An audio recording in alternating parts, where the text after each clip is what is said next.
పనులన్నీ కంప్లీట్ చేసుకొని అలా కూర్చున్నానో లేదో మా హస్బెండ్ అయితే బయటికెళ్ళేసి బోటి తీసుకొనొచ్చారు. నేను ఫస్ట్ క్లీన్ చేసిందనుకున్నాను. చూసేసరికి క్లీన్ చేయలేదు. ఇంకా దాన్ని క్లీన్ చేసి ఫ్రై చేసేసరికి టైం అయితే 2 అయిపోయిందండి. ఇంకా చూడండి టైం చాలా అయిపోయింది కదా! 2 అవర్స్ పట్టింది క్లీన్ చేసేసరికి.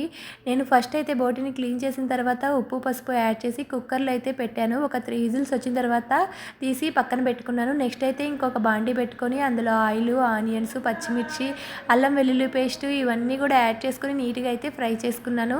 నెక్స్ట్ అయితే మనం ఆల్రెడీ కుక్ చేసి పెట్టుకున్న బోటిని కూడా యాడ్ చేశాను. నేను ఇక్కడ చిల్లీ పౌడర్ ఫస్ట్ యాడ్ చేశాను. ఆల్రెడీ టర్మరిక్ పౌడరు, సాల్ట్ కుక్కర్‌లో పెట్టేటప్పుడు యాడ్ చేశాను కదా! మళ్ళీ ఎక్కువ అవుతుందేమో అనేసి యాడ్ చేయలేదు. కానీ సరిపోనట్టు అనిపిస్తే మళ్ళీ లైట్‌గా అయితే యాడ్ చేశానండి. ఇంకా మన దగ్గర ఉండే ధనియాల పొడి, జీలకర్ర పొడి ఇవి కూడా యాడ్ చేసుకొని నీట్‌గా అయితే కలిపేశాను.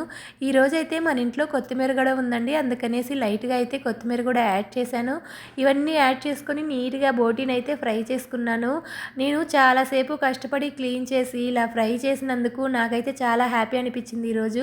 నేను ఆల్రెడీ సాంబార్ చేశాను, రైస్ చేశాను. ఇంకా ఇదైతే ఫ్రైలా చేశాను. మా హస్బెండ్‌కి అయితే ఈ ఫ్రై ఈరోజు చాలా బాగా నచ్చిందంట.